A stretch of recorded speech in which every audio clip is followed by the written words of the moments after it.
ꯅꯨꯡꯉꯥꯏꯅ ꯚꯣꯠ ꯀꯪꯒ꯭ꯔꯦꯁꯅ ꯕꯤꯖꯦꯄꯤ ꯄꯥꯔꯇꯤ ꯑꯅꯤꯃꯛꯁꯦ ꯑꯩꯈꯣꯏꯒꯤ ꯅꯦꯁꯅꯦꯜ ꯄꯥꯔꯇꯤꯁꯤꯡꯁꯦ ꯃꯅꯤꯄꯨꯔꯒꯤ ꯂꯩꯃꯥꯏꯁꯤꯗ ꯂꯩꯍꯜꯂꯣꯏꯗꯧꯕꯅꯤ ꯁꯤꯅꯤ ꯑꯩꯈꯣꯏꯅ ꯍꯥꯏꯔꯛꯇꯣꯏꯅ ꯗꯦꯜꯂꯤꯗ ꯅꯣꯡ ꯆꯨꯔꯒ ꯃꯅꯤꯄꯨꯔꯗ ꯁꯥꯇꯤꯟ ꯇꯨꯞꯄꯤ ꯍꯥꯏꯗꯅ ꯑꯗꯨꯃꯥꯏꯅ ꯇꯧꯗꯅ ꯗꯦꯜꯂꯤꯅ ꯇꯧ ꯍꯥꯏꯕ ꯊꯤꯟꯕ ꯄꯨꯡꯂꯣꯟꯗꯨꯗ ꯑꯩꯈꯣꯏꯒꯤ ꯒꯣꯔꯃꯦꯟꯁꯦ ꯃꯅꯤꯄꯨꯔꯗ ꯁꯦꯝꯃꯤꯕ ꯒꯣꯔꯃꯦꯟꯗꯣ ꯑꯗꯨꯝ ꯖꯒꯣꯏ ꯁꯥꯒꯅꯤ ꯑꯗꯨꯅꯗꯤ ꯑꯩꯈꯣꯏꯅ ꯔꯤꯖꯅꯦꯜ ꯄꯥꯔꯇꯤ ꯑꯃꯒꯤ ꯃꯊꯧ ꯔꯤꯖꯅꯦꯜ ꯄꯥꯋꯔ ꯑꯃ ꯁꯦꯝꯕꯒꯤ ꯌꯥꯝ ꯇꯉꯥꯏꯐꯗꯕ ꯂꯩꯔꯦ ꯍꯣꯏꯂꯕ ꯄꯥꯎꯁꯤꯗ ꯌꯥꯎꯁꯤ ꯕꯤꯖꯦꯄꯤꯒꯤ ꯂꯨꯆꯤꯡꯕꯁꯤꯡ ꯑꯦꯂꯦꯛꯁꯟꯒꯤ ꯈꯜꯂꯒ ꯂꯥꯛꯄꯅꯤ ꯏꯁꯨꯁꯤꯡꯗ ꯀꯔꯤꯁꯨ ꯅꯥꯆꯨꯡꯕ ꯅꯠꯇꯦ ꯍꯥꯏꯗꯅ ꯀꯣꯡꯒ꯭ꯔꯦꯁꯅ ꯑꯀꯟꯕ ꯋꯥꯐꯝꯁꯤꯡ ꯊꯝꯂꯛꯂꯤ ꯍꯥꯏꯇꯥꯔꯦ ꯑꯣꯖꯥ ꯀꯃꯥꯏꯅ ꯌꯦꯡꯕ ꯌꯥꯏ ꯀꯣꯡꯒ꯭ꯔꯦꯁꯅ ꯊꯝꯂꯛꯂꯤꯕ ꯋꯥꯐꯝ ꯑꯗꯨꯒ ꯕꯤꯖꯦꯄꯤꯒꯤ ꯂꯨꯆꯤꯡꯕ ꯑꯅꯤꯅ ꯂꯥꯛꯑꯝꯕ ꯈꯣꯡꯆꯠ ꯑꯣꯖꯥ ꯀꯃꯥꯏꯅ ꯌꯦꯡꯉꯤ ꯃꯁꯤ ꯑꯅꯤꯁꯤ ꯌꯥꯝ ꯆꯨꯝꯃꯦ ꯉꯁꯥꯏꯁꯨ ꯑꯗꯨꯝ ꯈꯟꯅꯔꯦ ꯃꯣꯏꯒꯤ ꯏꯁꯨꯁꯤ ꯍꯟꯖꯟꯅ ꯅꯩꯅꯕꯒꯤ ꯊꯣꯏꯗꯣꯛꯅ ꯀꯥꯟꯅꯗꯦꯅ ꯈꯜꯂꯦ ꯀꯣꯡꯒ꯭ꯔꯦꯁꯅ ꯍꯥꯏꯗꯨꯁꯨ ꯍꯥꯏꯕ ꯊꯣꯛꯑꯦ ꯗꯦꯟ ꯃꯣꯏꯒꯤ ꯗꯤꯖꯣꯜቭ ꯇꯧꯔꯒ ꯍꯧꯖꯤꯛ ꯑꯦꯁꯦꯝꯕ꯭ꯂꯤꯁꯦ ꯗꯤꯖꯣꯜቭ ꯇꯧꯔꯒ ꯑꯅꯧꯕ ꯒꯣꯔꯃꯦꯟ ꯑꯃ ꯁꯦꯝꯅꯕꯒꯤꯗꯃꯛꯇ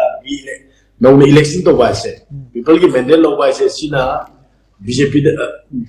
ꯂꯨꯖꯔ ꯑꯣꯏꯒꯅꯤ ꯑꯗꯨꯒ ꯀꯣꯡꯒ꯭ꯔꯦꯁꯇꯅ ꯒꯦꯅꯔꯅꯤ ꯀꯣꯡꯒ꯭ꯔꯦꯁꯅ ꯒꯦꯟ ꯇꯧꯒꯅꯦꯕ ꯑꯗꯨꯅꯤ ꯃꯣꯏꯅ ꯈꯜꯂꯤꯕ ꯀꯣꯡꯒ꯭ꯔꯦꯁꯅ ꯈꯟꯕ ꯋꯥꯐꯝꯗꯣ ꯑꯩꯈꯣꯏꯅ ꯍꯥꯏꯅ ꯚꯣꯠ ꯀꯪꯒ꯭ꯔꯦꯁꯅ ꯕꯤꯖꯦꯄꯤ ꯄꯥꯔꯇꯤ ꯑꯅꯤꯃꯛꯁꯦ ꯑꯩꯈꯣꯏꯒꯤ ꯅꯦꯁꯅꯦꯜ ꯄꯥꯔꯇꯤꯁꯤꯡꯁꯦ ꯃꯅꯤꯄꯨꯔꯒꯤ ꯂꯩꯃꯥꯏꯁꯤꯗ ꯂꯩꯍꯜꯂꯣꯏꯗꯧꯕꯅꯤ ꯁꯤꯅꯤ ꯑꯩꯈꯣꯏꯅ ꯍꯥꯏꯔꯛꯇꯣꯏꯅ BJP Congress ka na taga other national parties may am lakar national interest sa kakana koi regional interest sinje adum na thai daga thame other regional forcing se semgot hai regional political party may am se masi punjan na daga regional party gi alliance ma semaga apun ba regional gi force ma da koi tani na kana da Manipur lenga kagari koi issue se amata fajana kana royal national party gi government ama lego matam da G gi government da koi na hainai duni Delhi da nong churga Manipur da satin tupi haidana almai tawdana Delhi na taw haiba thin ba pulon da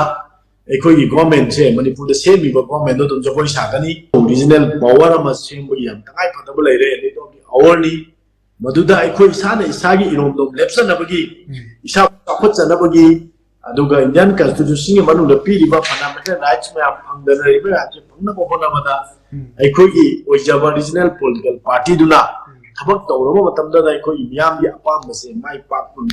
tham changjan bangmodoi ni adum natraba jai ni government sembasu agi mateng lawraba mamang na koina dum hire ga government sembase Mr. X and Y is elected as the leader of our party